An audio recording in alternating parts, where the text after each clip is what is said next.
Assalomu alaykum, hurmatli pensionerlar, ota-onalarimiz va ularning farzandlari. Bugun men juda muhim mavzuni tushuntirib beraman. Iyul oyida pulni vaqtida olish.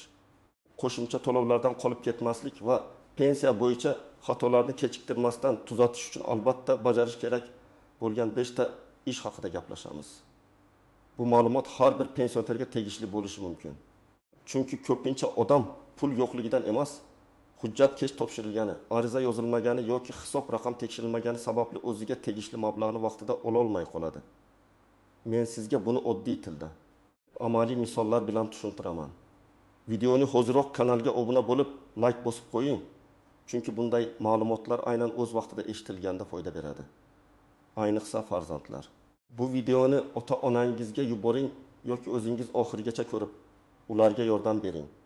Avval ko'p masalalar oddiyroq ko'rinardi. Pensioner pensiyasini pochtadan yoki kartadan olardi. Har oy bir xil summa tushardi. Biror o'zgarish bo'lsa mahalla, pochta yoki tanish-bilish orqali eshitib qolardi. Lekin hozir tartiblar ko'proq raqamlashtirilmoqda. Ma'lumotlar bazalar orqali tekshirilmoqda. Arizalar elektron tizimlarga kiritilmoqda. Bank kartalari, plastik hisob raqamlar, subsidiyalar, nafaqalar va kompensatsiyalar alohida nazorat qilinmoqda. Bu nimani anglatadi? Bu shuni anglatadiki, endi davlat o'zi bilib beradi deb kutib o'tirish har doim ham to'g'ri emas. Ayrim pullar avtomatik hisoblanadi. Ayrimlari esa faqat ariza bo'lsa beriladi. Ayrim to'lovlar uchun hujjat yangilanishi kerak. Ayrim holatlarda pensionerning yashash manzili, bank hisob raqami, nogironlik ma'lumotnomasi, bo'g'uvchisini yo'qotganlik holati qaramog'ida kim borligi yoki ish staji bo'yicha ma'lumotlar qayta tekshiriladi. Iyul oyi esa ko'p oilalar uchun muhim vaqt. Chunki yilning o'rtasi keladi. Ayrim to'lovlar qayta hisoblanadi. Kommunal xarajatlar bo'yicha qarzlar tekshiriladi. Bank kartalari muddati tugashi mumkin. Tibbiy hujjatlar yangilanishi kerak bo'ladi. Ayrim yordam pullar uchun arizalar aynan yozning shu davrida ko'rib chiqiladi. Men bugun sizga qayerga borish kerak, nimani tekshirish kerak, qaysi xatolardan ehtiyot bo'lish kerak degan savollarga aniq javob beraman. Iyulda eng birinchi qilinadigan ish pensiya summangizni tekshirishdir. Men buni oddiy qiziqish uchun emas, pulingizdan qolib ketmaslik uchun aytyapman. Har oy kartaga pul tushsa ham, ko'pchilik aynan qancha tushish kerakligini bilmaydi. O'tgan oy 20 million, dirdim 30 ming tushgan edi. Bu oy ham shunga yaqin tushibdi deb qo'ya qoladi. Lekin 30 ming, 90 ming, ba'zan 200 ming so'mgacha farq bo'lishi mumkin. Masalan, bir pensioner ayolning pensiyasi 20 milyon 320 ming so'm bo'lishi kerak. Lekin kartasiga 20 milyon 340 ming tushyapti. U buni 3 oy sezmaydi. Keyin aniqlansa, sabab shuki, bir qo'shimcha ustama tizimda ko'rmay qolgan yoki hujjat yangilanmagan. 3 oyda 0 mingdan 240 ming so'm farq bo'ladi. Bu kichik pul emas. Ayniqsa dori-darmon, oziq-ovqat. Kommunal to'lovlar qimmatlashib turgan paytda har bir so'm hisobli. Kimlar albatta tekshirish kerak? Birinchidan, yaqinda pensiya chiqqanlar. Chunki birinchi hisob kitobda ish staji, ish haqi, arxiv ma'lumotlari to'liq kiritilmagan bo'lishi mumkin. Ikkinchidan, nogironlik pensiyasi oladiganlar. Chunki tibbiy ekspertiza ma'lumotlari, guruh muddati va qayta ko'rik sanalari pulga ta'sir qiladi. Uchinchidan, boquvchisini yo'qotganlik pensiyasi oladigan oilalar. Chunki farzandning yoshi, o'qishi, kunduzgi ta'limda ekan yoki o'qishni tugatgani tekshiriladi. To'rtinchidan, ish stajida arxiv hujjatlari kech topilgan pensionerlar. Agar sizda keyinroq topilgan mehnat daftarchasi yozuvi, ish haqi ma'lumotnomasi yoki arxivdan olingan tasdiq bo'lsa, qayta hisoblashni so'rashingiz mumkin. Oddiy misol keltiraman. Otaxon 1990-yillarda zavodda ishlagan. Lekin pensiya tayinlanganda o'sha yillardagi ish haqi ma'lumoti topilmagan. Keyin farzandi arxivga murojaat qilib, oylik ma'lumotnomasini topadi. Bu hujjat pensiya hisobiga ta'sir qilishi mumkin. Agar iyulda ariza berilsa, keyingi oylarda pensiya ko'payishi ehtimoli bor. Lekin ariza yozilmasa, hujjat uyda papkada turgani bilan hech narsa o'zgarmaydi. Men tavsiya qiladigan birinchi amaliy qadam, pensiya bo'limiga yoki yagona interaktiv davlat xizmatlari orqali murojaat qilib, pensiyangiz nimaga asosan hisoblanganini so'rang. Menga pensiya miqdori bo'yicha tushuntirish bering. Ish stajim va hisobga olingan davrlar ro'yxatini ko'rsatib bering deb ayting. Bu sizning haqqingiz. Agar farzandlaringiz yordam bera olsa, ular bilan birga boring. Chunki ba'zan raqamlarni solishtirish, hujjatlarni ko'rish va savol berish osonroq bo'ladi. Ikkinchi muhim masala pul qayerga tushyapti va u hisob ishlayaptimi? Hozir ko'p pensionerlar pensiyasini bank kartasi orqali oladi. Bu qulay, lekin kartaning muddati tugashi, hisob raqam yo'q bo'lishi, karta bloklanishi, SMS xabarnoma ulanmagan bo'lishi yoki karta boshqa odam qo'lida yurishi kabi muammolar pulni vaqtida olishga to'sqinlik qiladi. Men ko'p uchratadigan holat. Pensioner kartasini farzandiga, nevarasiga yoki tanishiga berib qo'yadi. U odam men yechib beraman deydi. Lekin pensioner har oy aniq qancha pul tushganini bilmaydi. Bu juda xavfli. Men hech kimni ayblamayapman. Oilalarda ishonch bo'ladi. Lekin moliyaviy nazorat pensionerning o'zida yoki ishonchli vakilida bo'lishi kerak. Agar 20 million 800 ming so'm tutsa, pensioner shuni bilishi kerak. Agar 20 million 6 ming tutsa ham sababini so'rashi kerak. Iyul oyida bankka boring yoki farzandingiz bilan mobil ilova orqali tekshiring. Karta muddati qachon tugaydi? Hisob raqam faolmi? Pensiya aynan shu kartaga tushyaptimi? Karta bloklanmaganmi? Qarzdorlik yoki sud ijrosi sababli yechim cheklovi yo'qmi? Ba'zan odam kreditga kafil bo'lgan, jarima yoki qarzdorlik bo'lgan, keyin kartadan pul yechilayotganini sezmay qoladi. Pensiya to'liq kelgan, lekin bir qismi avtomatik ushlab qo'lingan bo'lishi mumkin. Bunday holatda bankdan hisob-kitob ko'chirmasini oling. Misol uchun, onaning kartasiga 1 million 300 ming so'm pensiya tushadi. Lekin u bankomatdan yechganida 1 million 700 ming ko'rinadi. Sababini bilmaydi. Banka borsa oldingi qarzdorlik bo'yicha 700 ming so'm yechilganini aytishadi. Agar u buni vaqtida bilsa, qarz qayerdan chiqqanini tekshiradi. Xato bo'lsa e'tiroz beradi. Agar tekshirmasa, har oy pul kamayib ketaveradi. Agar pensiyani pochta orqali olsangiz ham, iyulda bir marta tartibni tekshirib qo'ying. Pochtachi qachon olib keladi, imzo qayerga qo'yiladi. Ishonchnoma bilan boshqa odam olyaptimi? Uyda bo'lmagan kuningizda nima bo'ladi? Agar siz boshqa manzilga vaqtincha ketgan bo'lsangiz, masalan yozda farzandingiznikiga borgan bo'lsangiz, pensiya berilishida uzilish bo'lmasligi uchun oldindan so'rab qo'ying. Manzil o'zgarsa, tegishli idoraga xabar berish kerak bo'lishi mumkin. Uchinchi masala juda muhim. Pensiyadan tashqarida sizga tegishli bo'lishi mumkin bo'lgan qo'shimcha to'lovlar bor. Ko'pchilik pensioner faqat asosiy pensiyani biladi. Lekin ayrim toifadagi fuqarolarga ustama, kompensatsiya, parvarish puli, kommunal to'lovlar bo'yicha yordam, dori-darmon yoki ijtimoiy yordam ko'rinishidagi mablag'lar berilishi mumkin. Bularning hammasi har bir odamga avtomatik tushadi deb o'ylash xato. Kimlar ayniqsa e'tiborli bo'lishi kerak. Yolg'iz yashaydigan pensionerlar, nogironligi bo'lganlar, doimiy parvarishga muhtojlar, boquvchisini yo'qotgan oilalar, kam ta'minlangan xonadonlar, urush va mehnat fronti faxriylari toifasiga kiradiganlar. Og'ir kasalligi borlar, qaramog'ida voyaga yetmagan yoki mehnatga layoqatsiz oila a'zosi bor pensionerlar. Hayotiy misol, yetim 2 yoshli onaxon yolg'iz yashaydi. Pensiyasi 1 million 400 ming so'm. U kommunal to'lovlarga oyiga 300 ming, doriga 400 ming sarflaydi. Oziq-ovqatga deyarli pul qolmaydi. Lekin u mahallaga murojaat qilmagan, ijtimoiy yordam so'ramagan, chunki baribir bermaydi deb o'ylagan. Farzandi mahallaga borib, xonadon sharoitini tushuntiradi, kerakli hujjatlarni topshiradi. Natijada unga bir martalik yordam yoki boshqa turdagi ijtimoiy ko'mak masalasi ko'rib chiqilishi mumkin. Bu yerda asosiy gap shuki, murojaat bo'lmasa, muammo ko'rinmay qoladi. Yana bir misol, nogironligi bo'lgan pensioner tibbiy komissiyadan o'tgan, lekin ma'lumotlar yangilanishi kechikkan. Shu sababli ustama yoki tegishli to'lov vaqtincha to'xtab qoladi. U nega pul kamaydi deb hayron bo'ladi. Aslida bitta ma'lumotnoma, bitta elektron tasdiq yoki bitta ariza masalani hal qilishi mumkin.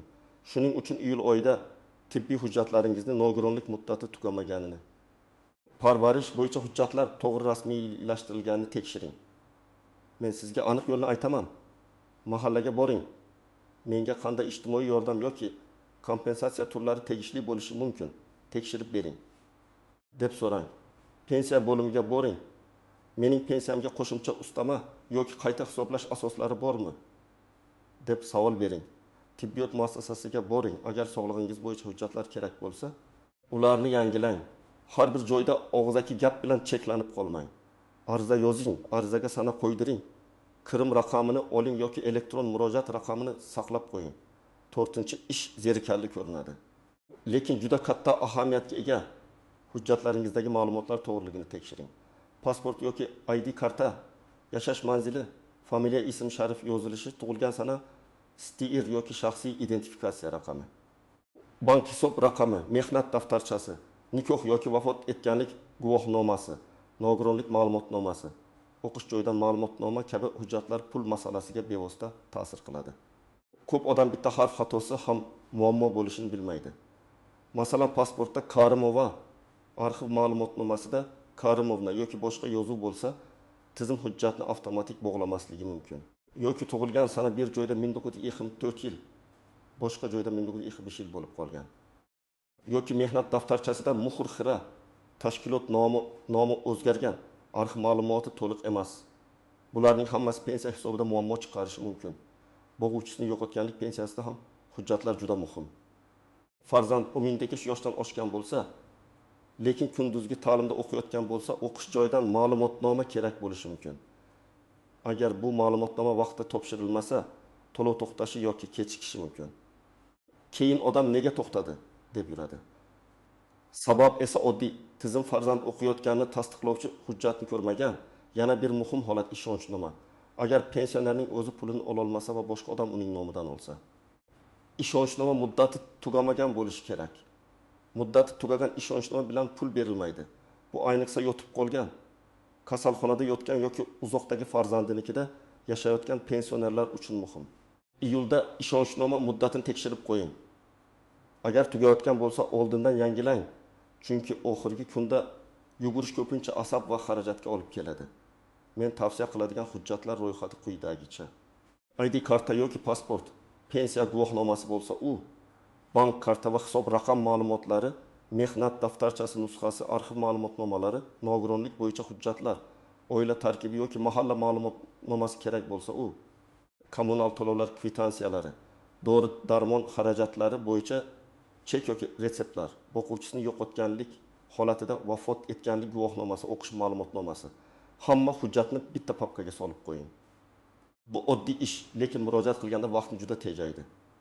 5 va eng muhim ish, muammo bo'lsa, iyul tugamasdan rasmiy murojaat qiling. Ko'pchilik xato qiladi, idoraga boradi, navbatda turadi. Kimdir keyin keling deydi. Keyin uyga qaytadi. Bu murojaat hisoblanmaydi. Og'zaki gapning isboti bo'lmaydi. Men doim aytaman, pul masalasida ariza yozilsa, sana qo'yilsa, kirim raqami olinsa, shunda jarayon boshlanadi. Agar pensiya kam tushgan bo'lsa, ariza yozing. Mening pensiyam miqdori bo'yicha tushuntirish berishingizni, hisob kitobni tekshirishingizni va xato bo'lsa qayta hisoblab berishingizni so'rayman. Agar qo'shimcha hujjat topilgan bo'lsa, yozing. Ilova qilingan arxiv ma'lumotnomasi asosida qayta hisoblab berishingizni so'rayman. Agar bankdan pul yechilgan bo'lsa, bankka yozing. Hisob raqamimdan yechilgan mablag'lar bo'yicha batafsil ko'chirma va asosni taqdim etishingizni so'rayman. Agar ijtimoiy yordam kerak bo'lsa, mahallaga yoki tegishli ijtimoiy xizmatga yozing. Moddiy ahvolimni o'rganib, menga tegishli yordam turlarini ko'rib chiqishingizni so'rayman. Nega iyul tugamasdan deyapman? Chunki ko'p hollarda murojaat sanasi muhim bo'ladi. Siz bugun ariza bersangiz, masala bugungi sanadan ko'rib chiqiladi. Bir oy o'tkazib yuborsangiz, pul keyingi davrdan hisoblanishi mumkin yoki kechikadi. Albatta har bir to'lov turi bo'yicha tartib alohida, lekin amaliy hayotda vaqtida murojaat qilgan odam yutadi.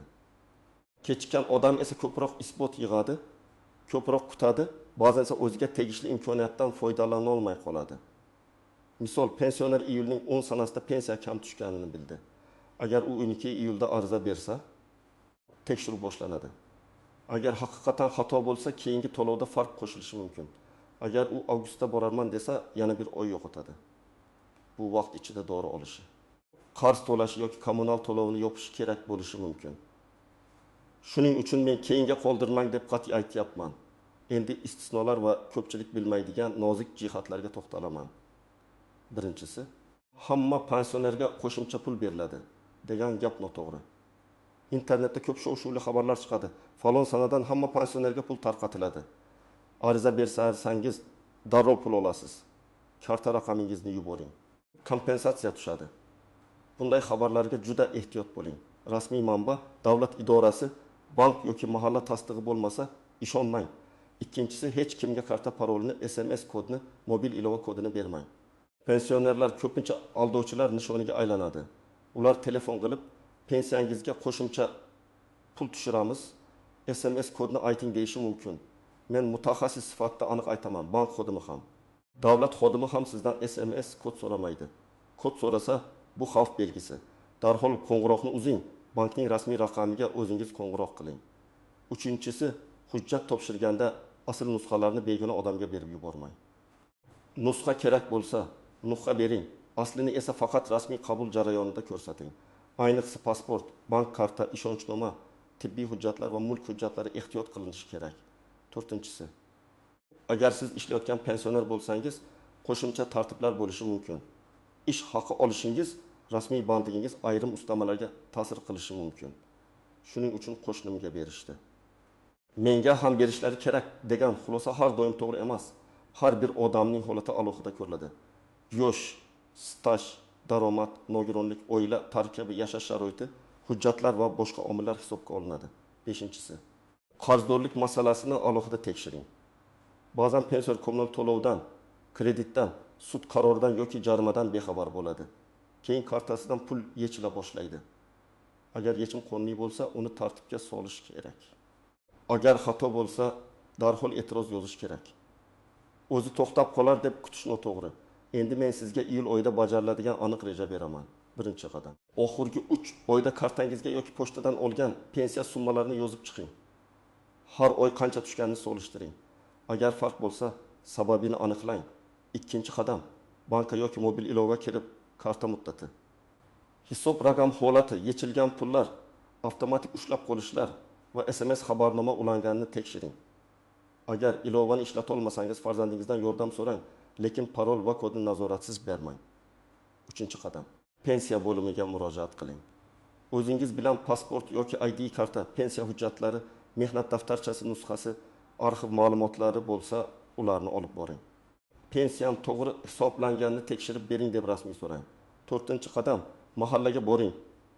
Agar daromadingiz yetmayotgan bo'lsa, yolg'iz yashasangiz, sog'lig'ingiz og'ir bo'lsa yoki kommunal to'lovlarni yopishda qiynalayotgan bo'lsangiz, vaziyatingizni tushuntiring. Menga tegishli ijtimoiy yordam turlarini ko'rib chiqing deb ariza yozing. 5-qadam. Tibbiy hujjatlarni tekshiring. Nogironlik guruhiy qayta ko'rik muddati, parvarishga muhtojlik, retseptlar va shifokor xulosalari tartibda bo'lsin. Agar muddat tugayotgan bo'lsa, iyulda harakatni boshlang, oxirgi kunga qoldirmang. 6-qadam. Hamma murojaatning isbotini saqlang. Ariza nusxasi, kirim raqami, SMS xabari, elektron murojaat raqami, bank ko'chirmasi, qabul qilgan xodim bergan ma'lumot. Bu narsalar keyin kerak bo'lsa, sizning dalilingiz bo'ladi. Hurmatli tomoshabinlar, iyul oyida pensioner uchun eng muhim 5 ish shular. Pensiya summasini tekshirish, bank karta va hisob raqamini nazorat qilish, qo'shimcha to'lov va imtiyozlar uchun ariza berish, hujjatlardagi xatolarni tuzatish, muammo bo'lsa rasmiy murojaatni oy tugamasdan topshirish. Men bularni shunchaki maslahat sifatida emas, pulingizni himoya qilish chorasi sifatida aytyapman. Agar siz pensioner bo'lsangiz, bugun hujjatlaringizni ko'rib chiqing.